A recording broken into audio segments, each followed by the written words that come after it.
안녕하세요. 저는 돈으로 사람을 차별하는 시댁과 겨우 연을 끊을 수 있었던 평범한 40대 여성입니다.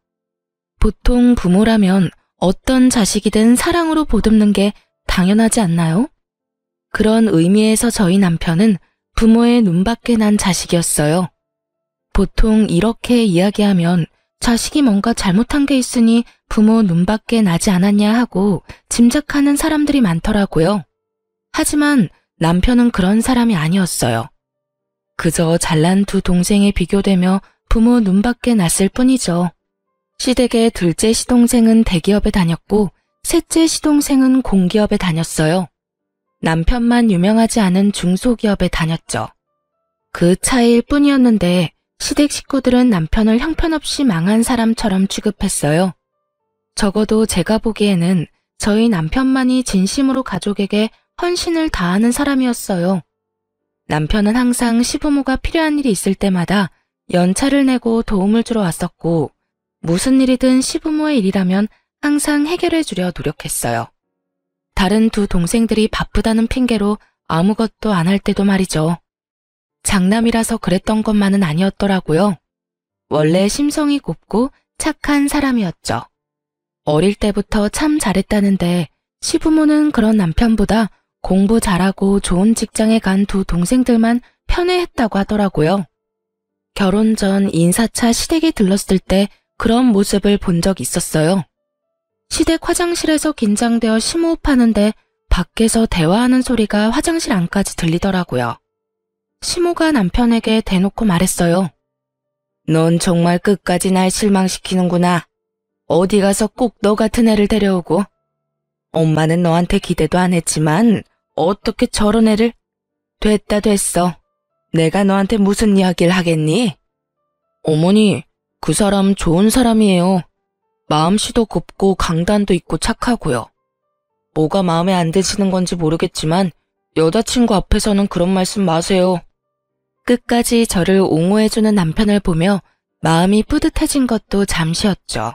시모는 그런 남편에게 도리어 짜증을 냈어요.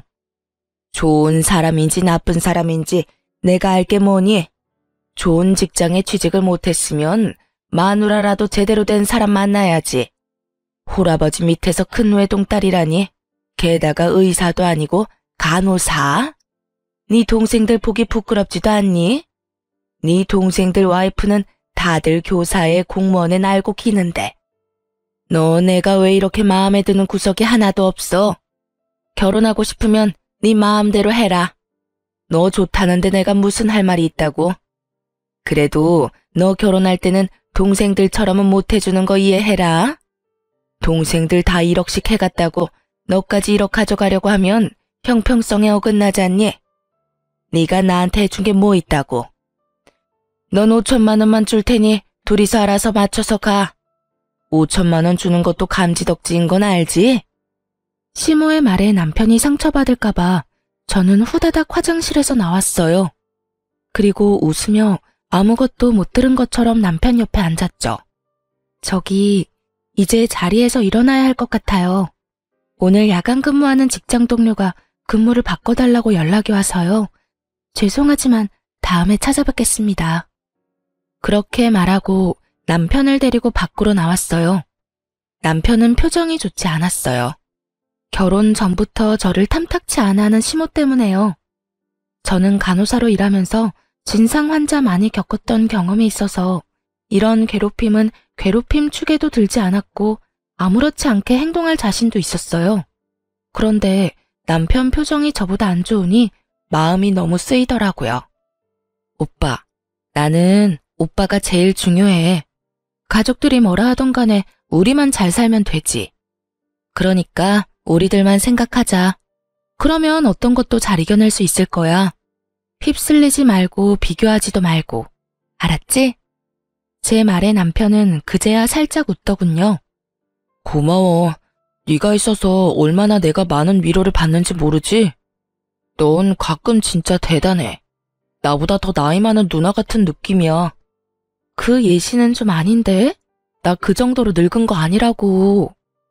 둘이서 그렇게 장난을 치며 마음을 다잡았어요.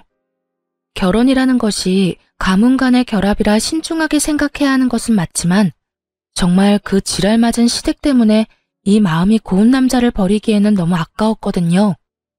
그렇게 저와 남편은 결혼까지 하게 됐어요. 험난할 줄 알았던 결혼은 생각보다 무난히 흘러갔어요. 시댁에서는 그때 한 말처럼 남편에게 별말 안 했고 남편도 크게 시댁과 부딪히지도 않았죠.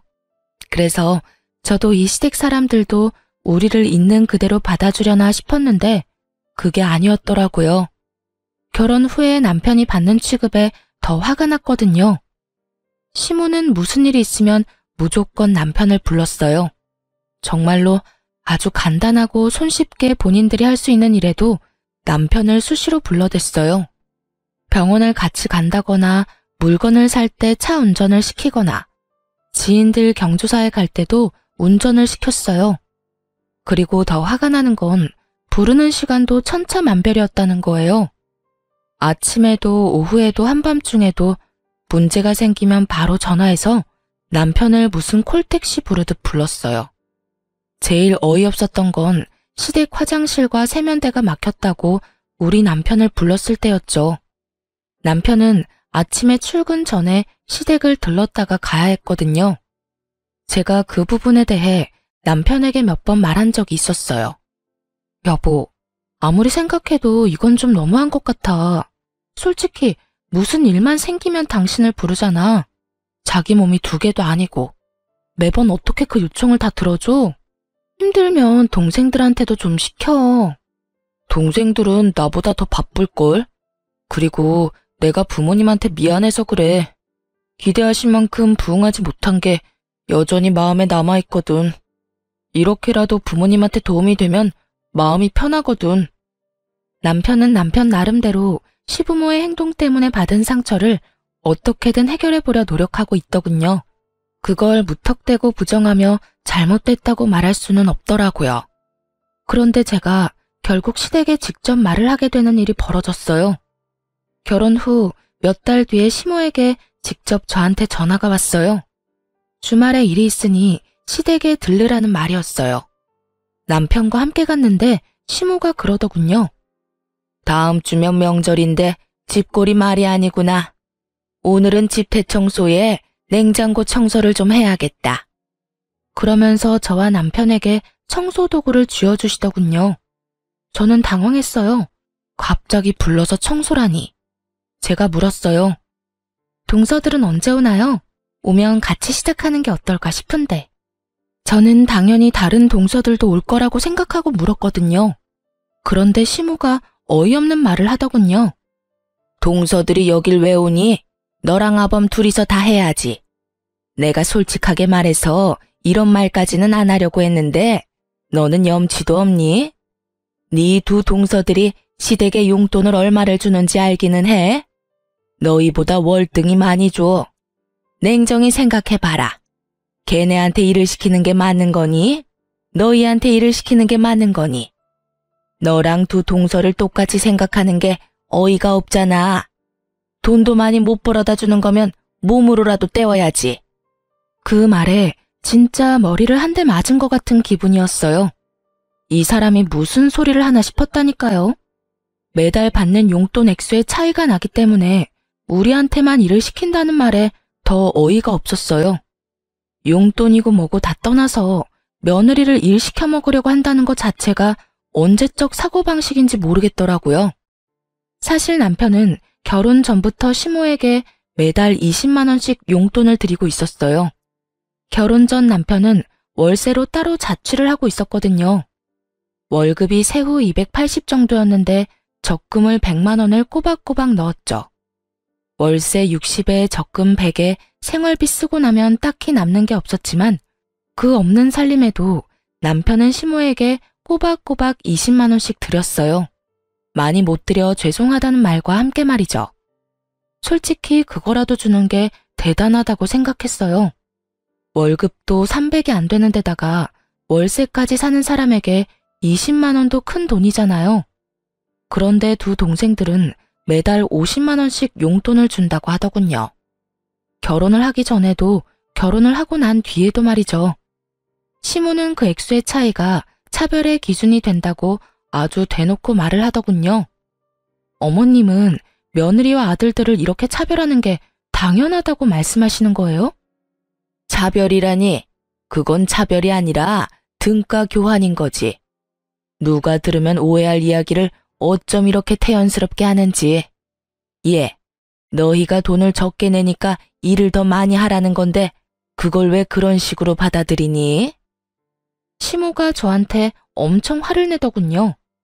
제가 급소를 찌른 모양이었어요. 그런 식으로 비춰지고 싶지는 않은 모양이었죠. 그날 일을 하고 돌아와서 저는 남편에게 말했죠. 우리도 용돈 50 드리자.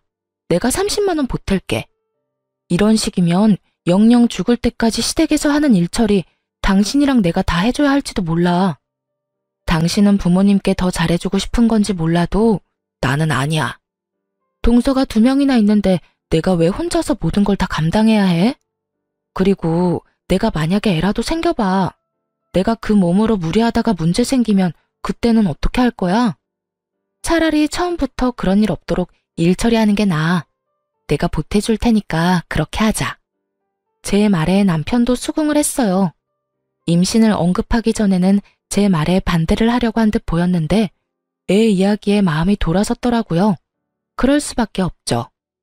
애가 태어나고도 불려가는 거 생각하면 남편 입장에도 힘들 수밖에 없잖아요. 그래서 저는 그 다음 달부터 시모에게 50만 원을 붙였어요. 하지만 시모는 여전히 남편을 불러냈어요. 그래서 전 남편에게 정말로 바쁠 때는 가지 마라고 조언했어요.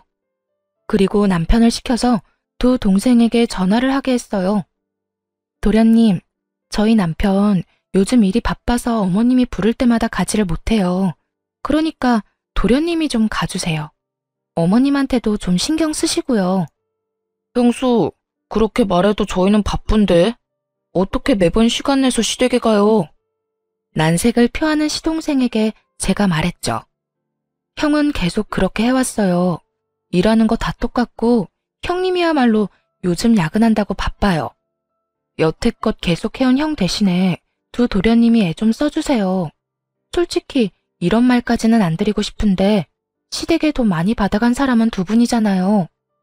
그게 무슨 말이에요? 저희는 매달 용돈도 꼬박꼬박 드리고 있다고요. 용돈은 저희도 드려요. 그런데 결혼할 때 도련님들 시댁에서 얼마 받으셨어요? 제가 알기로는 1억 넘게 받았다고 들었는데 저희는 5천만 원 받았거든요.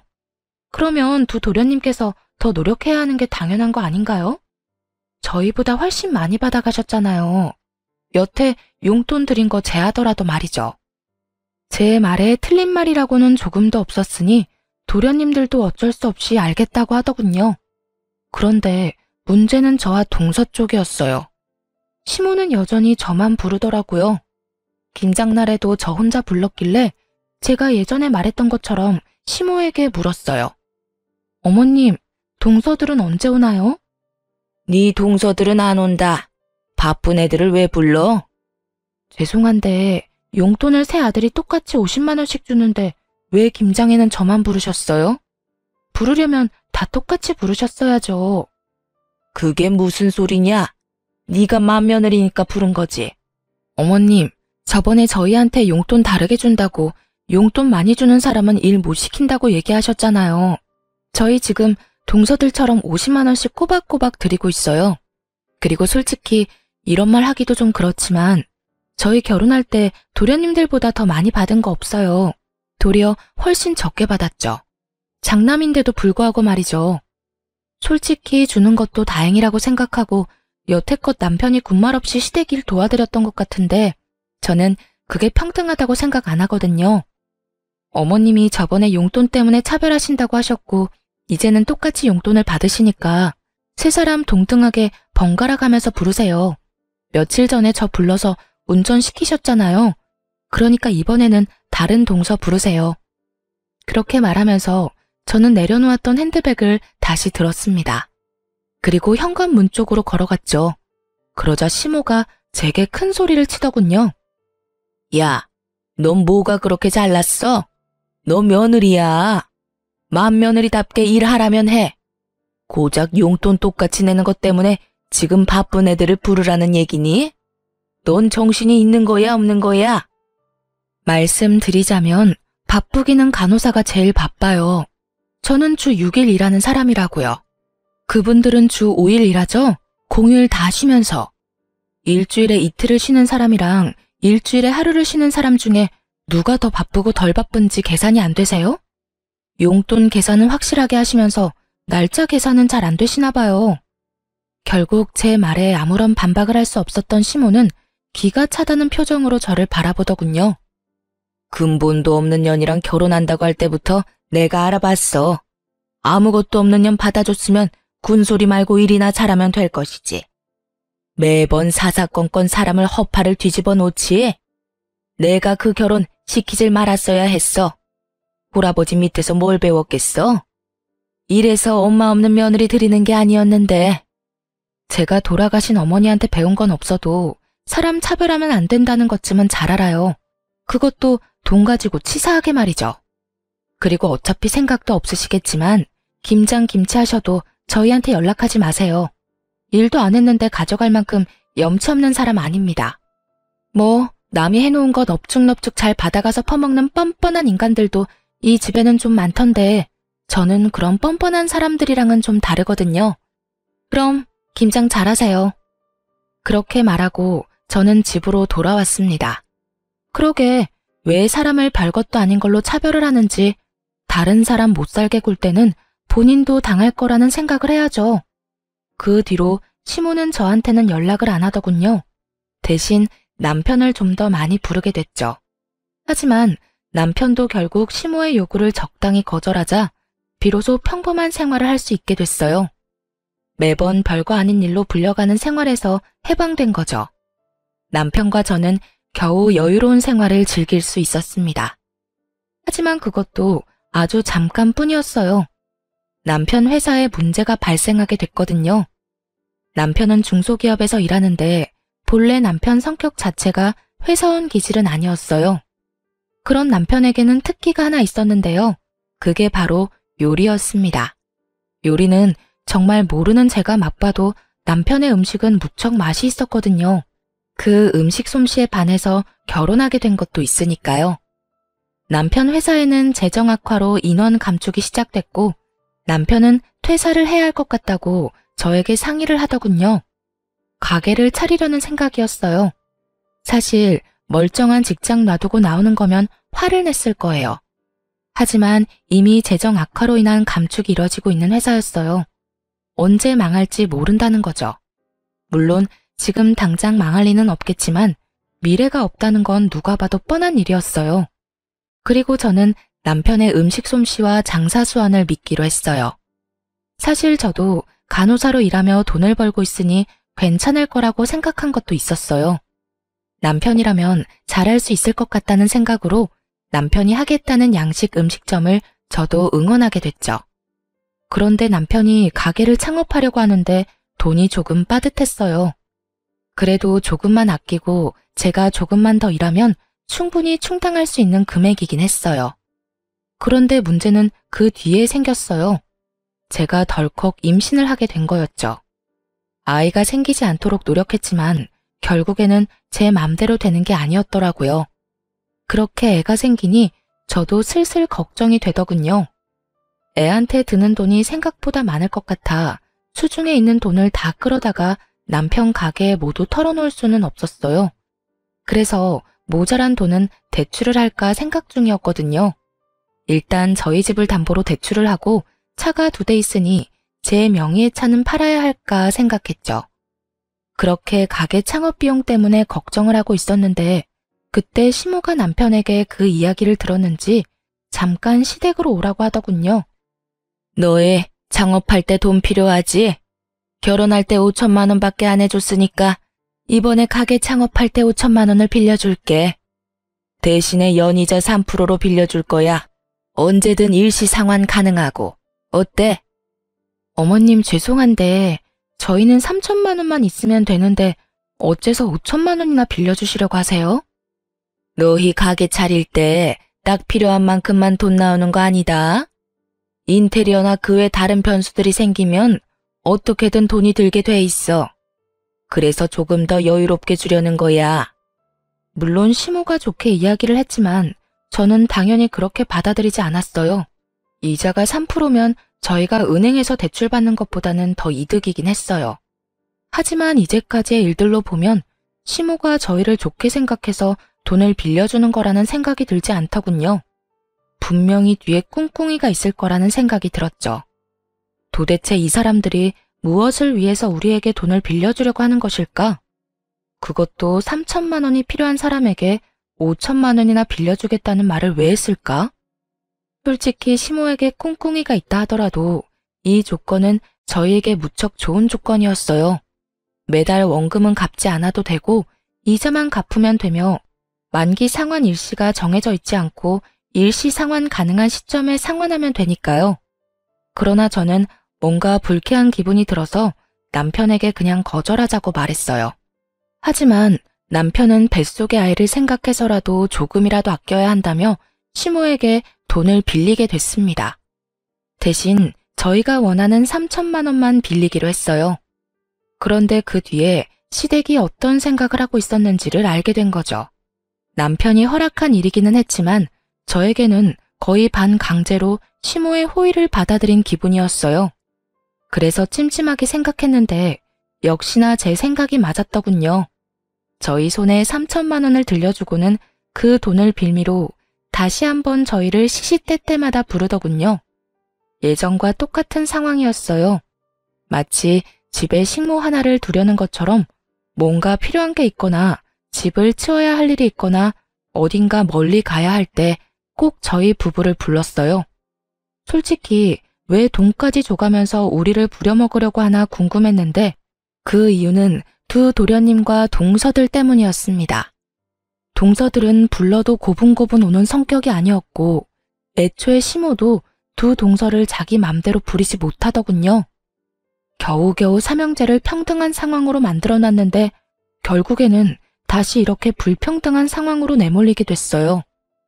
게다가 그간 저희를 부르지 못했던 한이라도 풀듯이 시모는 임신한 저의 몸 상태도 고려하지 않고 일주일에 2~3번을 불러내기 시작했습니다. 돈을 빌려갔으면 빌려간 값은 해야지. 아무리 우리가 호의로 돈을 빌려줬어도 그걸 당연하게 여길 생각은 아니지. 그리고 애도 움직여야 건강한 법이야. 집에서 쉴 생각하지 말고. 결국 시모의 행동에 저는 참지 못하고 그 3천만 원을 돌려주기 위해 사방으로 뛰어다니며 돈을 마련하기 시작했습니다. 그리고 그때 친정아버지가 저를 불렀죠. 딸, 요새 돈 많이 필요해? 여기저기 전화 돌리는 것 같은데 아버지가 좀 도와줄까? 마침 친정아버지는 재개발 보상금을 받아 이사를 가려던 중이었거든요. 제가 직접 아버지께 연락은 안 드렸지만 친척한테 전해들었나 보더라고요. 남편과 상의해서 친정아버지에게 감사히 돈을 빌리기로 결정하고 다시 전화를 드렸어요. 아빠, 너무 고마워. 이렇게까지 도와줘서. 사실 시댁에서 스트레스만 안 줬으면 아빠한테 신세질 일도 없을 텐데. 나랑 남편이랑 돈 많이 벌면 아빠한테 꼭 갚아줄게. 이자 두둑하게 쳐서 갚아줄 테니까 걱정하지 마. 안 갚아줘도 돼. 아빠가 너 결혼할 때 도와주지 못한 거 지금 해준다고 생각하니까 마음이 편해. 그리고 너 힘들 때 도움이 돼서 얼마나 좋은지 알아? 여태껏 너한테 도움 한 번 못 돼서 마음에 짐이 무거웠거든. 그러니까 딸, 갚을 생각하지 마. 저는 그런 아버지를 끌어안아주고 다독여줬습니다. 정말 너무 감사한 일이었어요. 부모의 사랑이라는 게 당연하지 않다는 걸 옆에서 봤잖아요. 시모는 남편을 그렇게 다독여준 적이 한 번도 없었거든요. 저는 홀아버지 밑에서 자랐지만 사랑만은 가득 받았다고 생각하며 저는 3천만 원을 들고 남편과 함께 시댁으로 갔어요. 어머님, 드릴 말씀 있어서 왔어요. 부르지도 않았는데 무슨 일이니? 그래, 차라리 잘 됐다. 온 김에 냉장고 청소도 좀 하고 가렴. 너 좀 있으면 출산인데 출산할 때까지 몸 부지런히 움직여야 해. 그게 아니고 저번에 빌린 3천만 원요. 그거 갚으려고 왔어요. 제 말에 시모의 얼굴이 딱딱하게 굳어가더군요. 이유는 한 가지뿐이었어요. 저희가 돈을 갚아버리면 허드렛 일 시킬 명분도 사라지니까요. 왜 갑자기 돈을 갚아? 너희한테 빌려준 거 천천히 갚아도 된다고 했잖니. 이자가 많이 나오는 것도 아닌데 혹시 너희 대출 받았어? 대출 이자가 얼마나 아까운지 알아? 혹시 대출 받았으면 당장 갚고 와. 이상한 데 돈 쓰지 말고. 그런 거 아니에요. 저희 아버지가 저희 사정 아시고 도와주셨어요. 그러니까 어머님께 빌린 돈부터 먼저 갚는 게 맞는 거라고 생각했고요. 대출 아니니까 걱정 마세요. 그리고 이거 돌려드릴 테니까 앞으로는 저희만 부르지 마시고 서방님네도 부르세요. 그리고 일손이 필요하신 거면 일하는 사람을 부르시고요. 집안일 하실 분이 필요하면 도우미 여사님을 부르시면 좋을 것 같아요. 아니, 돈 빌려줘 놓고 이렇게 또 사람을 부려먹으려는 건 좀 아니지 않나요? 너 지금 내가 너희 부려먹으려고 돈 빌려줬다고 생각하니? 네, 그런 의도라고 생각하고 있어요. 어머님 행동이 그렇잖아요. 돈 빌려주시고 나서는 일주일에 두세 번을 부르시는데 그런 생각이 안 드는 게 더 이상하죠. 너 지금 말 다 했니? 나도 너희 같은 자식이면 며느리 필요 없어. 되먹지도 못한 것들 받아주려고 했더니 도리어 사람을 좀생이 같은 인간으로 만들어? 나가. 우리 집에서 당장 나가고 연락하지 마. 너희 같은 애들 우리도 필요 없어. 어디 고마운 줄도 모르고 사람을 나쁜 사람으로 만들어? 너 그렇게 생각하는 거 자격지심이야. 열등감이라고. 앞으로 얼굴 비치지 마라. 돈을 갚는데도 이렇게 화내는 걸 보니 속이 훤히 보이는 것 같아 웃기더군요. 옆에 있던 남편도 어이없는 얼굴로 말했죠. 어머니, 저희가 어머니한테 빌린 돈을 갚는데 왜 이런 말을 들어야 하는지 모르겠어요. 저희가 뭘 잘못했는데 이렇게 나가라고 소리치고 화내시는 건가요? 돈을 갚은 게 싫으신 거예요? 아니면 동생들 대신 우리를 못 부르는 게 싫으신 거예요? 저도 이제 지치네요. 어머니 원하시는 대로 해드릴게요. 여보, 가자. 남편이 그렇게 말하고 저를 끌었습니다.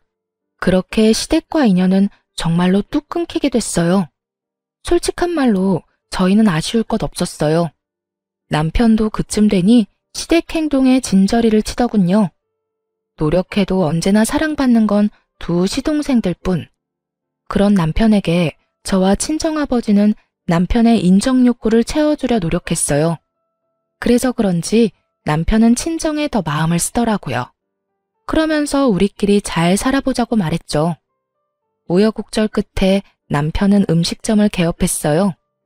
다행히 남편의 음식 솜씨가 좋았던 모양인지 가게는 잘 되기 시작했고 1년이 넘어갈 때에는 매출이 엄청 올라 남편 월급의 2배만큼 벌 수 있게 됐어요.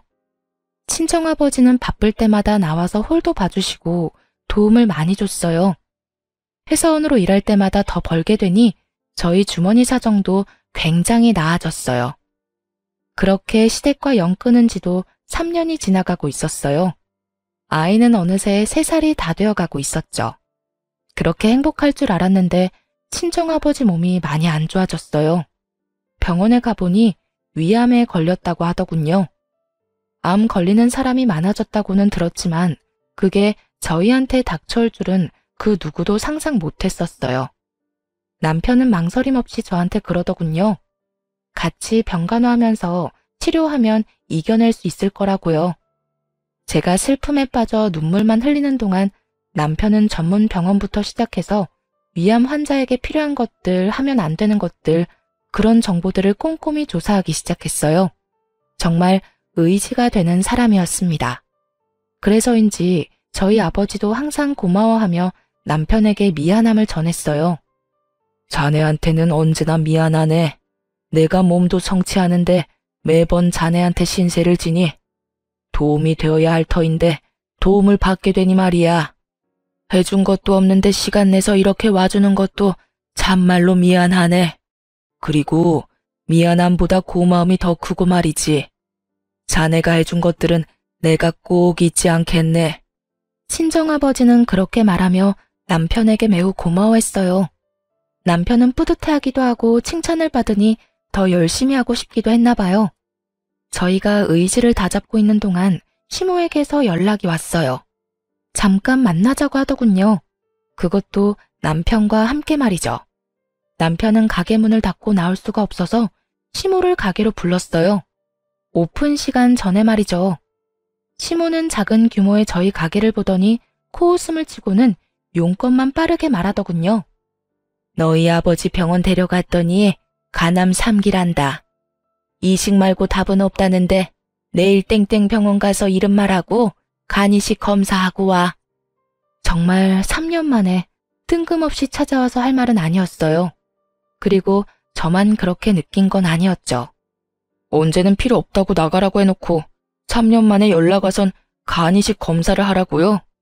그보다 먼저 할 이야기가 있지 않으세요? 넌 도대체 무슨 말이 듣고 싶은 거니? 내가 화내서 너희를 쫓아냈다고 해서 네 아빠가 바뀌는 건 아니잖아. 아버지가 아프다는데 이식도 안 해주려고?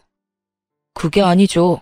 3년 만에 만났으면 저희 근황부터 묻고 저번 일에 대한 사과를 하는 게 맞잖아요. 장장 3년을 연락도 안 하고 지냈는데 갑자기 제 간이 필요해서 왔다고 하면 제 기분은 어떻겠어요? 검사는 할 거고요.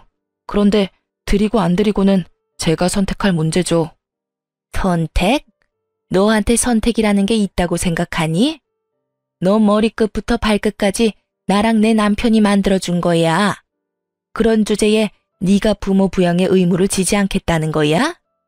그럼 처음부터 부양을 할 수 있도록 다른 동생들과 차별하지 말고 잘 키워주셨으면 됐잖아요. 제가 바보라고 생각하세요? 저야말로 두 분이 바라는 인생 만들어드리지 못해서 마음의 비처럼 생각하고 허드렛 일 다 도맡아서 한 거예요. 그쯤 했으면 인정해주고 이해해줄 때도 되지 않아요? 그런데 어머니 저한테 어떻게 하셨어요? 차라리 저한테만 그랬다면 저도 군말 안 할 생각이었어요. 그런데 제 와이프까지 끌어들여서 이 일 시키는 건 아니잖아요. 재수 씨들은 손가락에 물 하나 안 묻히면서 왜 저희 아내한테만 그런 일을 시키셨어요? 너 지금 네 와이프 편드느라 부모한테 대드는 거니? 그럼 네가 잘 좀 하지 그랬어? 아직까지 제 탓이에요? 알았어요. 더 이상 할 말 없으니까 나가세요. 어머니 진심은 잘 알았어요. 뻔히 눈앞에 보이는 손녀딸에게 눈길 한번 안 주는 거 보니 저를 자식이 아니라고 생각하는 건 명백해 보이니까요. 저는 어머니 소유물이 아니고 간이식은 어느 누구도 강요할 수 없는 부분이에요. 제가 연락할 때까지 연락하지 마세요. 결국 시모는 남편에 의해 가게 밖으로 쫓겨나갔어요. 그러나 남편은 결국 간이식 검사를 하러 갔어요. 부모 자식이고 시부는 시모만큼 남편을 못 살게 군 것도 아니었으니까요. 만약 시모가 간에 문제가 생겼다면 저는 결사반대했을 거예요. 그렇지만 시부고 남편 마음이 그러하니 존중해주기로 했죠. 검사를 하러 갈 때는 남편과 제가 같이 갔는데 하필이면 시부를 담당하는 의사 밑에 제 대학 동기가 일하고 있더라고요. 반가워서 얼굴 보고 몇 마디 나누다 이식센터에 내려가 접수를 했어요. 그렇게 일주일 뒤 검사 결과를 들으러 다시 방문했는데요. 그날 남편 검사 결과가 나온다는 말에 시모까지 달려왔더라고요. 남편은 그런 시모를 보고도 인사 한 번 건네지 않았죠. 검사 결과는 부적합이었어요. 저는 속으로 안도의 숨을 내쉬었어요. 장기 이식 공여자는 평생 몸 관리를 해야 하니 좀 걱정됐었거든요. 그렇게 저희는 자리를 뜨려고 하는데 시모가 저를 붙잡으며 말하더군요. 너도 가족이잖니? 너도 검사 한번 해보고 가거라. 어머니! 시모의 어이없는 말에 남편이 저 대신 화를 버럭 냈어요. 어떻게 이렇게 무례할 수 있어요? 화내려는 남편을 자제시키며 제가 시모에게 물었어요. 저한테 하라는 거 보니 다른 두 동서들은 간이식 검사 했나 보죠? 그래, 둘 다 부적합으로 나왔다. 넌 맏며느리인데도 검사를 안 하면 그건 문제가 있지 않겠니? 죄송한데 어머님, 적합자는 이미 나온 걸로 아는데요.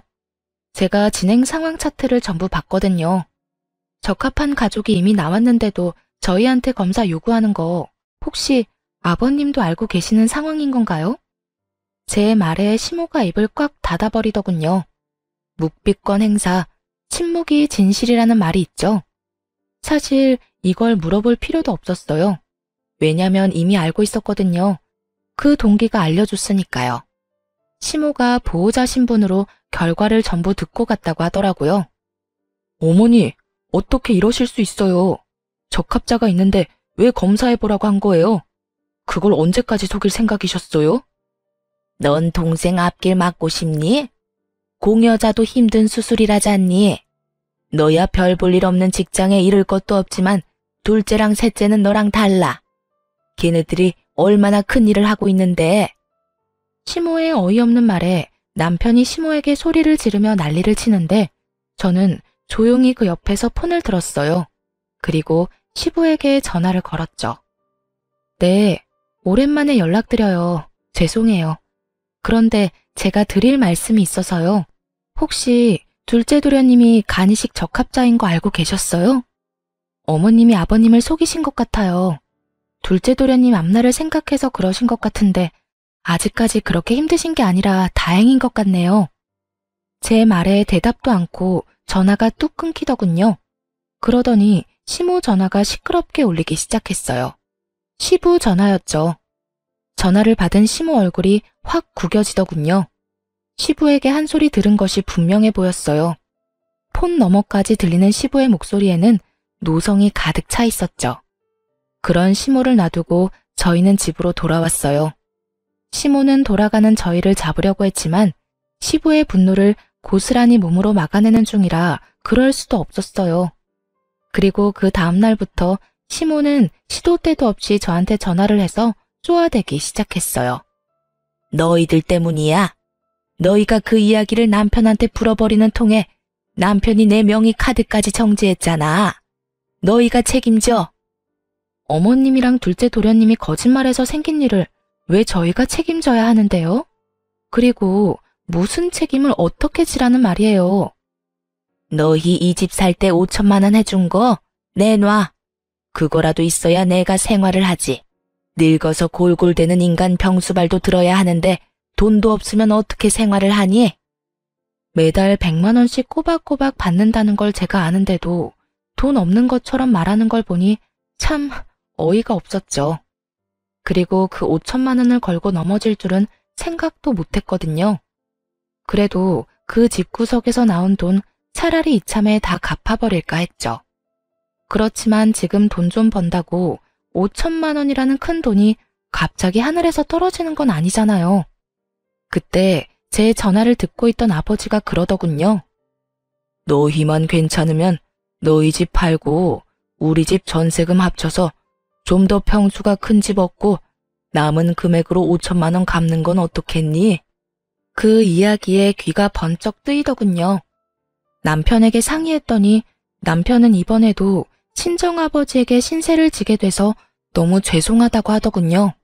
아버지는 우리가 보호자로 간병을 해주고 있으니 당연히 받아도 되는 일이라고 했고 대신 자신을 간병하는 일이 힘들 거라 그것만 걱정된다고 하셨거든요. 남편은 그 제안을 받아들이기로 했어요. 그렇게 저희 집을 팔고 좀 더 외곽에 집을 얻기로 했어요. 평수는 크지만 예전 집 금액에 조금 더 보태서 들어갈 수 있었죠. 부랴부랴 해결하느라 시간이 좀 걸리기는 했지만 저희는 시모에게 줄 돈을 마련할 수 있게 됐어요. 운 좋게 2달 만에 모두 다 팔리고 새로운 곳에 이사까지 들어갈 수 있었어요. 그리고 나서 돈 5천만 원을 보냈어요. 그리고 시모에게 전화했죠. 어머님, 돈 돌려드렸으니까 확인해보세요. 그래? 2달이나 걸렸지만 그래도 갚은 건 다행이네. 그렇게 말하고 전화를 끊은 시모에게 다시 전화가 왔어요.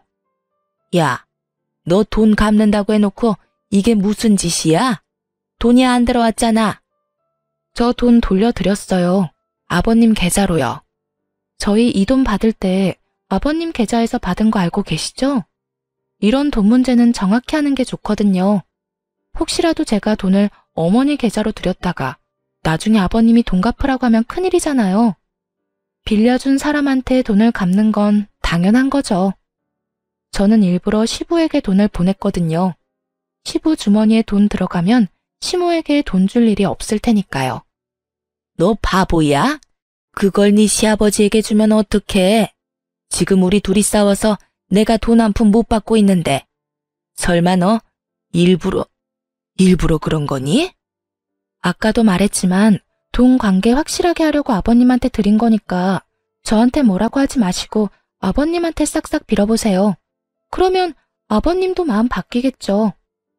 저는 건조하게 말하고 전화를 끊었어요. 시모가 뭐라 소리치는데 들을 필요는 없었거든요. 그렇게 저희는 시댁과의 모든 돈관계를 청산했고 드디어 인연 끊고 살 수 있게 됐어요. 더 이상 저희한테 뭔가를 요구할 수는 없으니까요.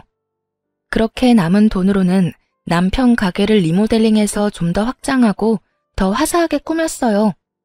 그게 잘 맞았는지 입소문 타며 가게도 더 잘 되게 됐어요.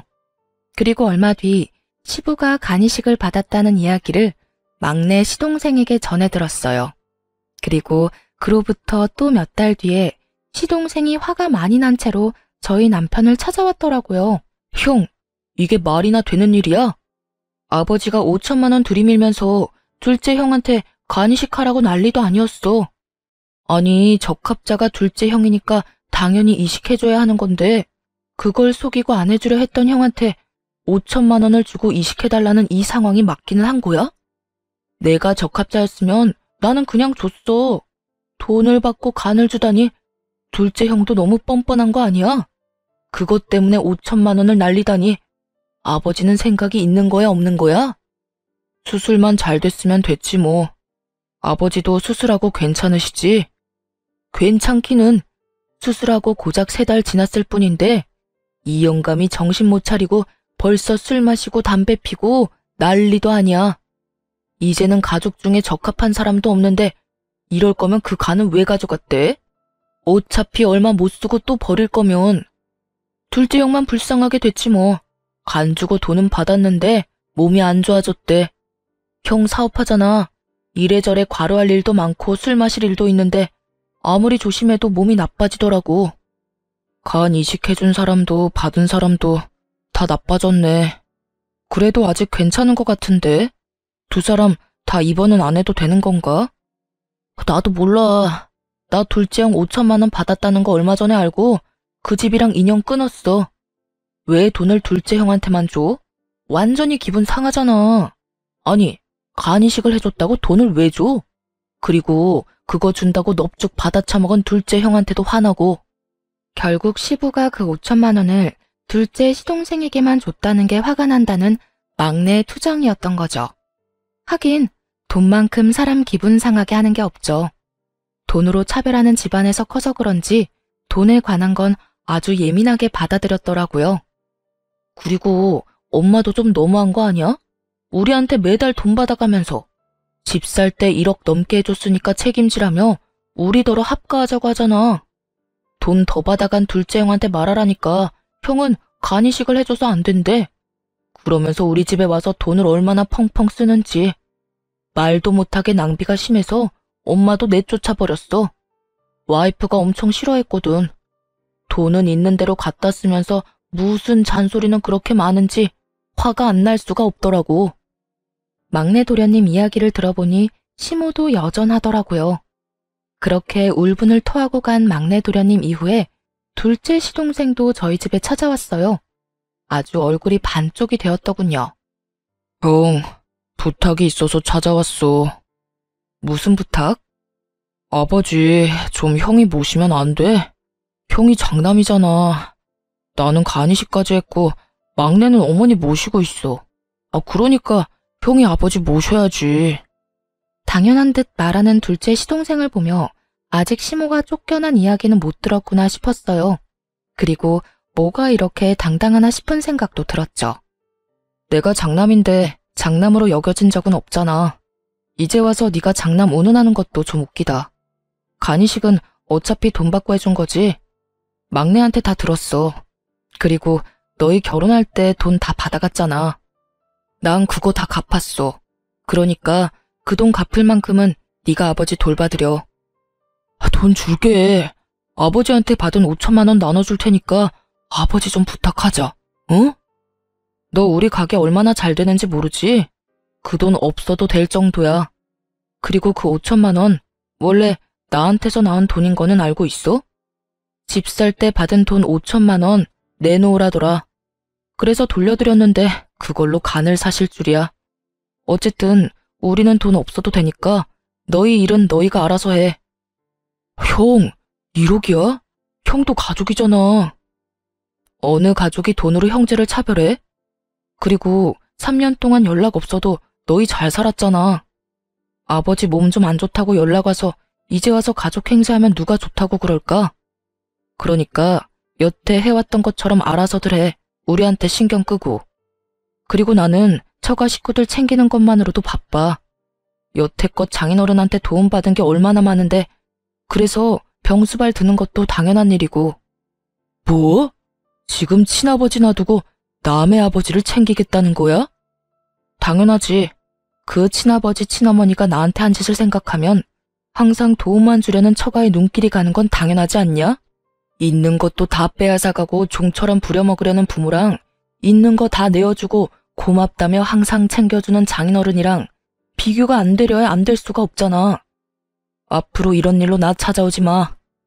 그렇게 남편은 둘째 시동생도 내보냈어요. 나중에 이야기 들어보니 간이 다시 망가진 시부는 돌봐줄 사람 없이 요양병원에 들어갔고 간이식은 꿈도 못 꾸고 있다고 하더군요. 게다가 시부가 돈을 꽉 쥐고 있는 통에 돈 한 푼 제대로 못 쓰는 시모도 막내 아들에게 버림받고 단칸방 하나 얻어서 수발 들며 힘들게 살고 있다고 하더라고요. 자식을 도구로 쓰려다가 스스로 도구가 되어버린 시모를 보면서 조금이라도 장남에게 잘했으면 이런 비참한 노년을 맞이하지는 않았을 거라는 생각이 들었어요. 저희 아버지는 위암 진단 후 저희 부부의 지극한 병간호에 이제 완치 판정, 즉 치료 후 5년까지 딱 1년을 앞두고 있거든요.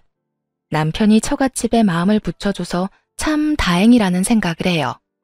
그리고 이런 복덩이 같은 남편을 제 손으로 내친 시댁도 자기 손으로 복을 내보낸 걸 알려나 모르겠네요. 지금까지 저의 긴 시댁 이야기 들어주셔서 감사합니다. 좋은 하루 되세요.